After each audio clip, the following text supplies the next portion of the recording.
परम सुख की प्राप्ति कैसे हो।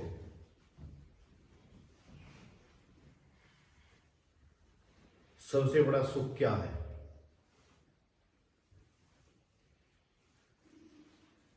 सबसे बड़ा सुख है निरोगी काया। अगर आपके शरीर में रोग हैं और रोगों से आप पीड़ित हैं तो आप किसी भी चीज का आनंद नहीं उठा सकते। समझो कि आपके यहाँ शादी का फंक्शन, कोई प्रोग्राम है और भोजन भी कई प्रकार के बने हैं, लेकिन आपको दर्द हो रहा है, तो वे भोजन सब आपके लिए बेकार है। तो किसी भी क्षेत्र में आगे बढ़ने के लिए सबसे पहले जो आवश्यकता है वो है हमारा शरीर स्वस्थ रहे। जिसका शरीर स्वस्थ है, अच्छे शरीर के अंदर ही अच्छे मन का विकास हो पाता है। अब हम शरीर को स्वस्थ कैसे रखें? शरीर को स्वस्थ रखने के लिए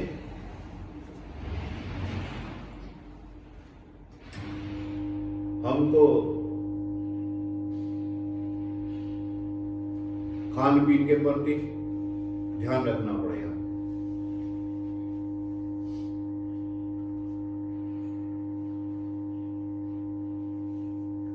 आज व्यक्ति संसार में इतनी बीमारियां, रोग बढ़ रही है। 95% व्यक्ति बीमार है। किसी को सर दर्द है, किसी को जुकाम है, किसी के घुटने में दर्द है, किसी के सर में दर्द है, और कोई कोई तो बुजुर्ग यही कहता है कि पेट में गुड़ल गुड़ल हो रही है। सब बीमार। ये बीमारी आई कहां से? इन बीमारियों का कारण है कि व्यक्ति की जो तृष्णा है, इच्छा है, वो ज्यादा बढ़ चुकी है। जैसे कहते हैं ना कि हवस की खोपड़ी। इंसान की जो ये खोपड़ी है, ये बड़ी खतरनाक है। इससे कभी भर नहीं सकती है। हर चीज की लिमिट है। पानी का आपके पास टैंक है, कोई खेत है, उसको पता है आपको इतनी देर में ये भर जाएगा, लेकिन ये खोपड़ी इतनी खाली है कि इसमें कितना भी भरते जाओ, ये कभी खाली होती नहीं है। तो ज्यादा की इच्छा व्यक्ति को नाचना चाह रही है। अगर हम देसी खाद गेहूं की फसल में डालते हैं और 2 क्विंटल प्रति बीघा के हिसाब से अगर निकलता है तो किसान कहता है कि नहीं, पड़ता नहीं आएगा। वो उसमें इतने केमिकल डालता है, इतने स्प्रे करता है, उसको चाहिए 5 क्विंटल का बीघा। अब उसका शिकार वो किसान भी हो रहा है और बाकी के लोग तो हो ही रहे हैं। तो ज्यादा की जो चाहत है व्यक्ति को, उसने ही उसको नाचना चाहिए। एक बार एक गुरु और शिष्य दोनों चले जा रहे थे, तो बोले कि गुरुजी ये बताइए कि क्या कि 99 का चक्कर, हमने कई बार सुना है लोगों से कि 99 का चक्कर कैसा होता है। गुरुजी ने कहा कि बंसी वो बड़ा खतरनाक होता है। कहने गुरुजी की इतने प्रैक्टिकल रूप में दिखा दो। सुने पर विश्वास नहीं होता। गुरुजी प्रैक्टिकल में कोई आदमी किसी कार्य को देख लेता है तो पूर्ण विश्वास हो जाता है। तो कहने लगे कोई बात नहीं। तो वे कहने लगे चलो कभी ऐसा अवसर आएगा, मौका आएगा तो हम तुम्हें बताएंगे। तो एक दिन दोनों गुरु चेला चले जा रहे थे, तो जैसे ही जा रहे थे तो उन्होंने देखा एक मोची, जूती काटने वाला, एक ऊंचे से टीले पर उसने अपना चबूतरे पर कपड़ा डाला हुआ, उसके ऊपर अपना जूती काट रहा है और मस्ती के साथ में गीत गा रहा है भगवान के मजे में, और मुस्कुरा रहा अपने आप में। कहते कि इंसान वो है जो दूसरों को देखकर खुश होता है, अच्छी बात है, लेकिन वो इंसान महा इंसान हो जाता है जो अपने आप में खुश रहता है। अकेले खुश रहना, कुछ लेना ना देना, मगन रहना, जो खुश रहता है। और ईश्वर की ये सर्वोपरि भक्ति है, जो सदा खुश रहता है। और सदा खुश वही रह सकता है जो ईमानदारी के, सच्चाई के रास्ते पर चलता है। चोर को कभी तुमने देखा क्या कि ऐसा कौन व्यक्ति है कि जो उसका, ऐसी कौन औरत है कि जब उसका पति मर जाता है वो रो रो कर उसके बारे में, उसके कार्य के बारे में कभी विलाप नहीं कर सकती। बाकी किसी का बच्चा मर जाए, कोई पति मर जाए तो औरतें कितना विलाप कर करके रोती हैं, कितना काम करता था, 4-4 पशुओं को संभालता था, दूध को भी निकालता था, डेयरी पे भी पहुंचाता था, बच्चों की लिखाई पढ़ाई का ध्यान रखता था, बच्चों को विद्यालय तक पहुंचाता था। ऐसे कर करके उसको याद कर करके रोते हैं। लेकिन कभी तुमने देखा है चोर की पत्नी कभी इस तरह के विलाप करके रोती है? हाय, कहां से ठक्के डकैती मार के लाता था, वहां से उसे भी कत्ल करके चलाया था, वहां से 10 लाख लाया था। नहीं करके बोल सकती, चुप रहती है। चांद की चांदनी सबको सुहाती है, लेकिन चांद की चांदनी तुम्हें पता है किसको? चोर को नहीं सुहाती है। चोर चाहता है कि कभी चांदनी आए ना, अंधकार रहे, क्योंकि उसका जो बिजनेस है वो अंधकार में ही चलता है। तो अब ये गए तो मौजी मस्ती में अपने गीत गा रहा है, तो गुरुजी ने देख लिया कि हाँ ये मस्त आदमी है। गुरुजी ने कहा भाई क्या नाम है? कहने लगा कि मेरा नाम तो जय किशन है। कहने लगे ये ड्यूटी का ही काम करते? कोई और भी कहने लगे यही करता हूँ। कि कैसा चल रहा है काम? कहने लगे गुरुदेव आपकी कृपा दृष्टि से बड़ा अच्छा चल रहा है, 2 समय का भोजन मिल जाता है, भगवान का भजन हो जाता है, और प्रभु इतना दीजिए तामे कुटुंब समाए, मैं भी भूखा ना रहूं, कोई संत भी भूखा ना चाहे, तो वो सब आपकी कृपा दृष्टि से चल रहा है। तो उन्होंने कहा कि घर में बच्चे कितने हैं? कहने लगे कि 2 लड़की हैं 2 लड़के हैं। तो महात्मा जी ने एक थैली निकाली और कहने लगे लो इसमें कुछ पैसे हैं, इन्हें रख लो, काम आ जाएगा। कितने हैं बोले? कहने लगे ये 70 रुपये है। कहने लगे ठीक है। अब महंगाई का दौर था, 70 तो आज के 7,000 का काम करो, उस समय की बात थी। तो ये तो चले गए उसको देखकर समझाकर, लेकिन इसके मन में विचार आने लगे। कहने लगे यार 70 तो हो गए, अगर 10 और हो जाए तो 80 हो जाएंगे, फिर 10 और हो जाए तो 90 हो जाएंगे। तो ये करता रहा। तो 1 सप्ताह के बाद में जाकर फिर गुरु चला उस रास्ते से निकले तो देखा तो क्या, ना कोई वो गीत गा रहा है, ना चेहरे पे उसके कोई मुस्कान है, बस माइंड को अपसेट किए बैठा है। गुरुदेव गए और जाकर शिष्य भी साथ में था। शिष्य को कहा कि देखिए ऐसा ही था उस दिन भी। कहने लगा उस दिन तो ये बड़ी अच्छी गीत गा रहा था, खुश हो रहा था बिल्कुल। कहने लगे अब क्या हुआ गुरु इसको? कहने लगे अब इसको 99 का चक्कर लग गया है। ये सोच रहा है क्या कि जल्दी से अब 70 हो जाए, फिर 80 हो जाए, फिर 100 हो जाए, फिर अभी 100 के पार हो जाए, प्लस में पहुंच जाए, तो ये 99 का चक्कर है। तो व्यक्ति को अगर जीवन में खुश रहना है तो उसको जो 99 के चक्कर में फंसता है, कितने आदमी इस संसार में ऐसे हैं क्या कि ना ही उन्होंने बच्चों को अच्छी तरीके से लिखाई पढ़ाई किया है, ना ही उन्होंने कभी बहन भाई की अच्छी व्यवस्था की है, वे चाहे कितने गुजारे में, कितनी कमी में अपना गुजारा कर रहे हैं, उनकी सपोर्ट नहीं किया। बस 99 के चक्कर में है क्या कि इतने जोड़ूंगा, इतने जोड़ के जाऊंगा, बस उसी में जीवन कब जाता है। बच्चे भी परेशान होकर मरते हैं ऐसे लोगों में। वे बच्चों के लिए भी सुख नहीं देते, अपने पैसे को नहीं। पैसा अगर आपके पास में है तो गाड़ी भी लाइए, मोटरसाइकिल भी लाइए, अभी हवाई जहाज की यात्रा करिए, बड़े बड़े ऊंचे काम करिए, पैसा है पास में। और पैसा तुम्हारे पास में है और तुम्हें पता लगा कि करोड़ों के तुम मालिक हो, 1,000 रुपए की साइकिल, फर्नीचर साइकिल से आप सड़कों को नापते हैं, तो बच्चे भी कहते हैं कि सर के मारे हमारा अभी मत्था नीचे झुक जाता है कि कैसे, पता नहीं कैसे कर्म करके आए, ये मक्खी चूस बाप मिला है, कंजूस पक्का।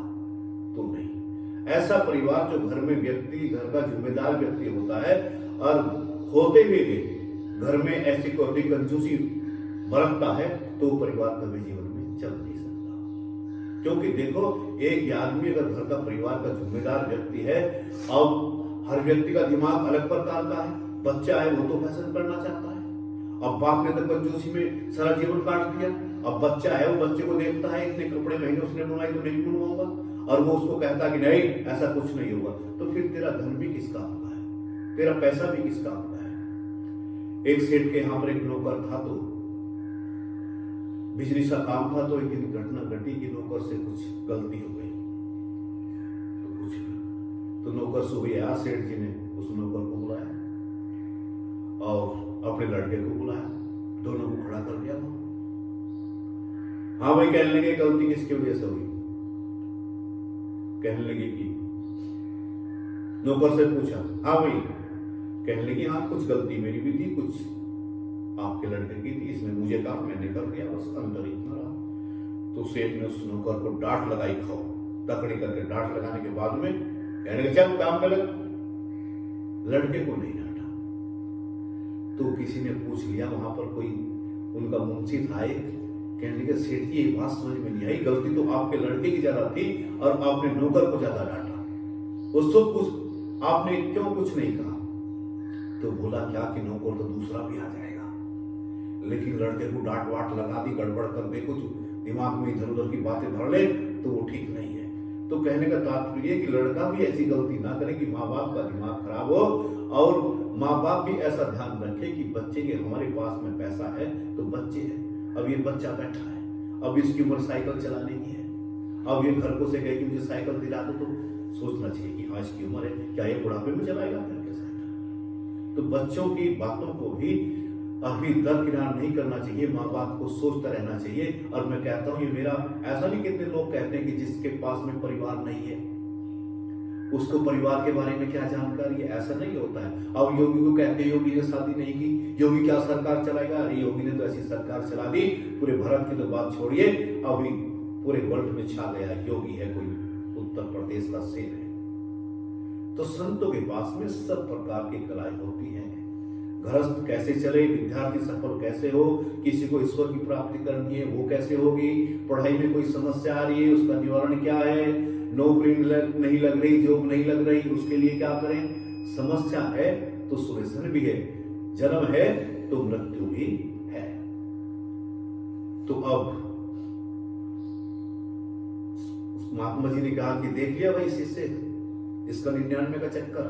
कहने लगे हाँ देख लिया। तो उससे पूछा कि भाई उस दिन तो बड़े गीत गा रहा था, बड़ा मुस्कुरा रहा था, आज तो कुछ भी नहीं कर रहा, क्या चक्कर है?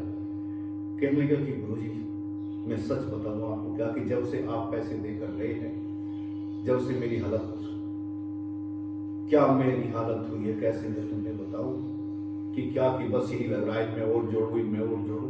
पहले मैं मस्त रहता था गुरुजी, अब मैं जोड़ने के चक्कर में पड़ गया। तो उन्होंने अपने शिष्य को कहा कि बेटे देख ले 99 का चक्कर कैसा होता है? कहने लगे 99 का चक्कर ये ऐसा होता है। एक सेठ गया एक बार से, क्या हुआ, महात्मा जी के पास में, कहने गुरुजी मुझे तो आप लूट रहे, हम तो डोब ले रहे। तो उन्होंने कहा कि फिर तुम डोब क्यों लेते हो, जो हमारे पास में मजे हैं तो हमारे साथ आओ।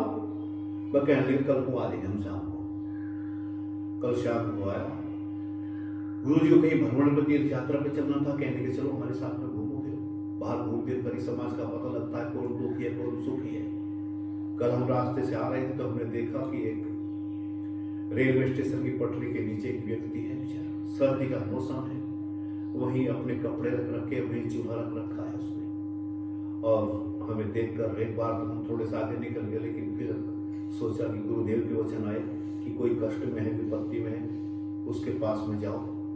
फिर दोबारा भाई को घुमाया, उसके पास में गए, उससे पूछा भाई, उसने बेचारे ने अपनी हालात बताई कि मैं कहीं गाड़ी गुड़ी पे था और वहाँ मेरे साथ में चोरी चारी हो गई, मेरा मोबाइल सामान सब रह गया, और मैं इधर अब जा कुछ समय यहाँ पर पैसे की व्यवस्था नहीं होगी शायद उसके पास में, और कहने लगा गोंडा का मैं हूँ, गोंडा जाना चाहता हूँ। हमने देखा कि भरी रात में, कहने लगा इधर उधर भी जाता हूँ जी तो कोई टिकने नहीं देता, अकेला और इस याद में किसी के मकान के चौड़े में ही रहता हूँ। हमने फिर कुछ उसको धन डोनेशन किया, मगर ये पैसे लो और तुम जैसा भी करना चाहते हो ऐसा करो। तो कहते हैं राह में आई जो दीन दुखी, सभी को गले से लगाते चलो, प्रेम की गंगा बहाते चलो। अगर आपने जीवन में कोई अच्छा काम किया हुआ, दूसरे की मदद की हुई है, तो आप ये मत सोचिए कि आप दूसरे की मदद कर रहे हैं। अगर कोई अच्छा कार्य करते हैं तो आपके ही सपोर्ट में कभी ना कभी खड़ा हुआ आकर। ये जीवन में घटनाएं मैंने देखी हैं। एक बार ऐसी घटना घटी थी कि ऊपर से मरने के चांस थे, बाल बाल हम बचे थे। तो जब वहां पर पब्लिक इकट्ठी हुई, ट्रैक्टर पलट गया था, और तो लोगों ने मुझे वहां कहा, तभी वचन मेरे ध्यान आते हैं कि ये तुम्हारे सामने कोई अच्छा कर्म आकर खड़ा हो गया, जो बच गए, अभी बचने का कोई चांस नहीं था, तुम्हें खरोच भी नहीं आई। तो जो धर्म के कार्य करता है व्यक्ति, तो धर्म उसके सामने हर मोड़ पर उसकी रक्षा करता है और उसके सामने खड़ा होकर चला जाता है। हमने जीवन में, हम तुम्हें बताएं, जीवन में ना ही हमने कभी किसी से साइकिल चलाना सीखा, ना ही हमने मोटरसाइकिल चलाना सीखा, ना ही हमने स्कूटर चलाना किसी से सीखा, ना ही हमने गाड़ी चलाना सीखा, ना ही हमने ट्रैक्टर चलाना सीखा। ये भी कमाल देखिए, हमने किसी से सीखा नहीं, कोई हमें सपोर्ट करे, सब अपने बलबूते पर ही किया है। और ईश्वर की ऐसी भी कहते हैं क्या कि बिना ट्रेनिंग के आदमी कामयाब नहीं होता है, कि लगभग समझ लीजिए 25-30 साल से ड्राइविंग का भी काम किया है, ट्रैक्टर भी चलाया है घर पे, और गाड़ी भी चलाई है, मोटरसाइकिल भी, स्कूटर भी, सब किया, लेकिन आज तक की ईश्वर की इतनी मेहरबानी कृपा दृष्टि है, आउट चलता नहीं। आज तक कोई दुर्घटना जीवन में कभी कहीं घटी नहीं है, और लंबा जीवन है। तो ये क्या है, सावधानी हटी और दुर्घटना घटी। अब कितनी मैंने देखा है क्या कि जब ओवरटेक करते हैं गाड़ी को, आगे से पीछे जाना है, पीछे से आगे जाना है, तो मैंने देखा कितनी अभी गाड़ी की स्पीड रोज नहीं करते, जिस स्पीड से पीछे से आ रहे हैं 80 की तो सीधे जाते हैं। तो वे लोग जब आपस में ठुकेंगे तो क्या होगा, एक्सीडेंट निश्चित होगा। अरे ओवरटेक कर रहे हो भैया, थोड़ी मंदी कर लो, उसमें क्या दिक्कत आ रही है, लेकिन मानते नहीं है। तो ये आदमी कई बार से अचानक हो जाता है, मैं ये नहीं कहता, कई बार हमें आराम से जा रहे, दूसरा जो चाहे में ठोक के भी चला जाता है, लेकिन फिर भी लिमिट में चलाइए। अब बाइक अगर आप चलाते हैं 40 किलोमीटर की, 50 किलोमीटर अगर प्रति घंटा की स्पीड से आप बाइक चलाते हैं, तो उस बाइक को आप कंट्रोल कर सकते हैं। और 80 पर चलाएंगे, 90 पर चलाएंगे, तो फिर कोई घटना घटती है तो आप कंट्रोल नहीं कर सकते। तो ये महात्मा कहने लगा कि गुरुदेव आप मजा कर रहे हैं, कि चलो हम तुम्हारे साथ में चलेंगे कल। तो इसको लेके कहने लगे चलो। अब दोनों तीर्थ के लिए निकल पड़े। तो गुरुजी ने शाम का समय हुआ कि कहने लगे भैया यहां रुक जाइए सेठ। कहने लगे गुरुजी अब तुम्हें आपका शिष्य हो गया, आप सेठ ना हो। कि अच्छा कि यहां रुक जाए, कहने लगे यहाँ कुछ और आगे चलो। फिर गुरुजी आगे चले, अगले गांव में गए, कहने लगे भाई यहां रुक जाए, कहने लगे नहीं गुरुजी कुछ और आगे चलो, कुछ और आगे चलो। गुरुजी ने देखा कि कुछ दाल में काला जरूर है, ये रुकता क्यों नहीं, ठहरना क्यों नहीं चाहता, चलना क्यों चाहता है। तो गुरुजी ने कहा कि अरे शिष्य, कि हाँ गुरुदेव, ये तूने जो पढ़ना ले रहा है इसमें क्या बांधा है, ये जो बांधे पर तूने पढ़ना रखा हुआ है। कहने लगे गुरुजी इसमें कुछ रुपए थे सोने के। कितने हैं? कहने लगे गुरुजी 20 सिक्के हैं। कहने लगे इनको निकालो। संत के साथ में और घूमता है माया लेकर। कहने लगे क्या कि 5-5 4 दिशाओं में फेंक दो, पूरा पश्चिम उत्तर दक्षिण सारी दिशाओं में डलवा दिए। और कहने लगे अब बता चलेंगे यहीं रुके। कहने लगे गुरुजी अब तो यहीं रुक जाओ। कहने लगे क्यों? कि समस्याएं जो जीवन में बनी हुई थी वो तुरुपियों की वजह से बनी हुई थी। कोई कहीं ठग ना ले, हमको लूट ना ले, हमें मार ना दे। अब माया ही गई तो अब चिंता किस बात की है, अब तो कहीं रुक जाओ। तो इंसान को जो बेचैन करती है तो माया ही करती है। माया बड़ी ठगनी है, ये भजन होने नहीं देती, और भाई का भाई से ये मिलन होने नहीं देती। तो स्वस्थ रहेंगे तो आपका हर कार्य भी आपका कंप्लीट हो जाएगा। और आप अगर रोगों से भरे हुए, रोगों का घर बना हुआ है, तो आप सफल नहीं हो सकते। तो उसके लिए सबसे पहले आपको ध्यान करना है क्या, कि जो बाजार का आप सरसों का तेल इस्तेमाल करते हैं, इस पर अंकुश लगाइए। अभी कई बार से आदमी मैंने देखा अपने जीवन के लिए भी इतनी लापरवाही करता है कि करना ही नहीं चाहता। तो क्या करे, सरसों खरीद ले, और सरसों एक बार खरीद लिया आपने, 1 साल का तेल निकलवा के रख लिया, और सरसों का तेल घर का इस्तेमाल करें। रिफाइंड को आपको पता है कि 12 केमिकल करके तैयार किया जाता है, और आपको पता है केमिकल, कभी लैब में गए होंगे आप, प्रैक्टिकल गए कभी लैब में, वहां देखना जब लैब में जाते हैं, उस कमरे में जाते हैं तो कैसा महसूस होता है। तो विचार करिए, 12 केमिकल लग के अभी रिफाइंड तैयार होता है। और ये जो वनस्पति घी था ना, पहले वनस्पति घी आता था, ये वनस्पतियों से तैयार होता था, लेकिन आज जमाना बदल गया है, सब केमिकलों से तैयार हो रहा है। अभी शादी घर में आपके शादी ब्याह होती है, आप दूल्हे से कहो कि भाई हमको 10 क्विंटल दूध चाहिए तो मना कर देगा, नहीं हो पाएगा। और आप ये कहो कि 10 क्विंटल मावा चाहिए हमको, तो बिल्कुल हाँ कर देगा कि बिल्कुल मिल जाएगा। तो ये बताइए, दूध तो है नहीं तो मावा आ कहां से रहा है? आप शादी ब्याह में जाते हैं, आप कति लट्टू हो जाते हैं रसगुल्ले को देखे। मैं कहता हूँ रसगुल्ला नहीं है, वो फांसी गुल्ला है, आप समझ नहीं रहे। अगर कोई व्यक्ति कहता हो कि मजा आ रहा 10 दिन खिलाओ उसको, उसकी माँ में करता है 10 दिन अगर खा ले तो सादे पर ही आना पड़ेगा उसको। फिर क्या कहता है, 2-4 दिन शादी करके कि मारे गए ठोड़। मैंने सुना है लोगों से कि गुरुजी ठोड़ मारे गए, वो क्या हुआ? कहने लगे 4-5 शादी इकट्ठी थी, बस कुछ नहीं बात, खा खा के बेड़ा करा। तो भैया क्यों जाते हो? गुरु जाना तो पड़ेगा, कार्ड आया है, इन्विटेशन कार्ड आया। अरे कार्ड आया है तो अच्छी चीजें भी तो होती हैं। कहने लगे अच्छी क्या है? अरे वहां पर सलाद होगी, वहां पर टोकन करारा भी मिल जाता है कि हाँ फल भी मिलते हैं, अंगूर भी मिलते हैं, तो फिर तुम उसमें क्यों घुसते हो भाई? तो रिफाइंड से और डालडे घी से और बाजार के सरसों के तेल से बचिए और सीधे नमक का इस्तेमाल करिए, वो भी पैकेट वाला नहीं, डले वाला खरीदिए मार्केट से। 50-55 रुपए के समथिंग आता है, अच्छी क्वालिटी का, उसको पीस कर रखिए। 250 रुपए का नमक साल भर भी खत्म नहीं होता है, लेकिन याद भी वही नमक लेके आता है। आयोडीन लाइए, आयोडीन लाइए, ये बहुत खतरनाक नमक है। किसी का बीपी अगर नहीं बढ़ता है तो उससे बीपी बढ़ जाएगा आपका। ये बहुत खतरनाक नमक है। ये ऐसे ही है जैसे देसी खाद और यूरिया खाद। तो आपको करना है क्या कि रिफाइंड डालडा घी और बाजार का सरसों का तेल। और दूसरी बात यह है कि जो हल्दी, धनिया, ये चीजें आप इस्तेमाल करते हैं, अब तो इतना आधुनिकरण जमाना आ गया है कि इतने इलेक्ट्रिक साधन आ चुके हैं कि घर में साबुत पूरा का पूरा धनिया लाइए, मिर्च लेके आइए, हल्दी लेके आइए और गांठ लाकर घर में कूटिए। अभी 1 दिन की मेहनत आपकी 1 महीने काम कर देगी। और बाजार से आप आड़ को बाड़ क्या क्या खा रहे हैं और उसी के कारण से आप बीमार होते जा रहे हैं और डॉक्टर को पैसा लुटाई दे रहे हैं और डॉक्टर को टेस्ट में भाग रहे हैं, 2-2 हजार रुपए भाग रहे हैं। शरीर से भी आप कमजोर हो चुके हैं, पढ़ाई में मन नहीं लगता, भक्ति में मन नहीं लगता, खेत में भी आपका कार्य में मन नहीं लगता है। तो ये सब क्या है? इन चीजों की जिम्मेदारी हमारी है। अब कहते हैं क्या कि कौन करे? एक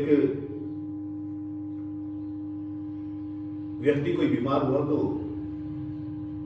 वैद्य जी के पास में गया, तो वैद्य जी के पास में गया, कहने लगी वैद्य जी हमें दवाई दो। तो उसने कहा कि बैठ जाओ बेटे। बैठ गया, उसकी जो समस्या थी। तो इतनी एक सेठ गाड़ी लेकर आया, तो उसने कहा कि गुरुजी दवा मुझे दो।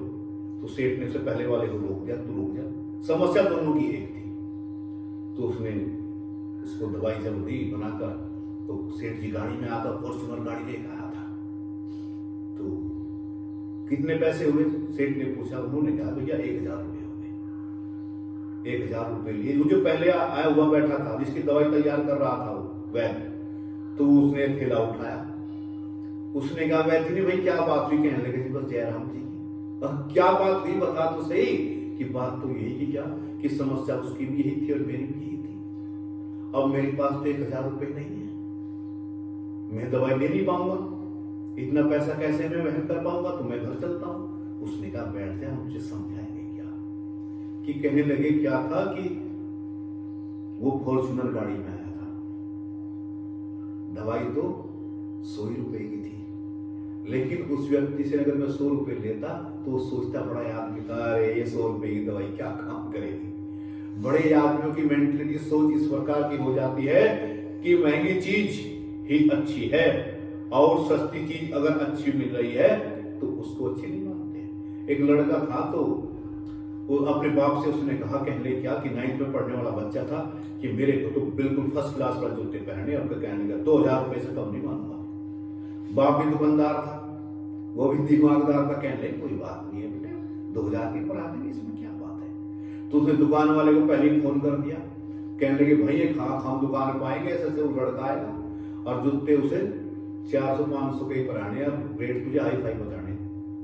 कहने कोई बात नहीं, 24 साल में तुम्हारा दिन का काम है, प्रतिदिन यही तो करते हैं। अब जो इसको लेकर गया, कहने का गुरमीत चल बेटे। गुरमीत भी खुश हो गया, पापा ने काम कर दी, दुकान पर गया। तो दुकान वाले ने क्या काम किया, पहले 2000 वाले जूते रखे निकाल के, कहने लगा देखिए पैसा। तो ये देखकर उनको कहने लगे कीमत, कहने लगे भाई ये 450 का है, ये 550 का है। कहने लगे ये नहीं चाहिए मेरे को, 2000 वाली दिखा मेरे को। तो सेटिंग पहले हो रखी थी। तो दुकान वाले ने फिर लोकल वाला माल निकालना प्रारंभ किया और करने के बाद में फिर उसको कहा कि भैया ये महंगे हैं, बहुत महंगे हैं। कितने हैं? कहने लगे 2000 रुपए के हैं। कहने लगे पापा जी ये लेने हैं, यही दिखाओ। पापा जी ने इशारा कर दिया सेलमैन की तरफ भी, दे दो, पैक कर दो। कर दिए। पैसे उधार खाता चलता दुकान पर, जूते लेकर आ गया। बस खाता फिरे, कहने लगा 2000 रुपए के जूते पहन गया, 2000 के पहन गया। अब जो बच्चे पहनते हैं अब उनको पता भी है, कहने लगे 2000 के, कहने लगे आप 2000 के हैं भाई, बढ़िया वाले।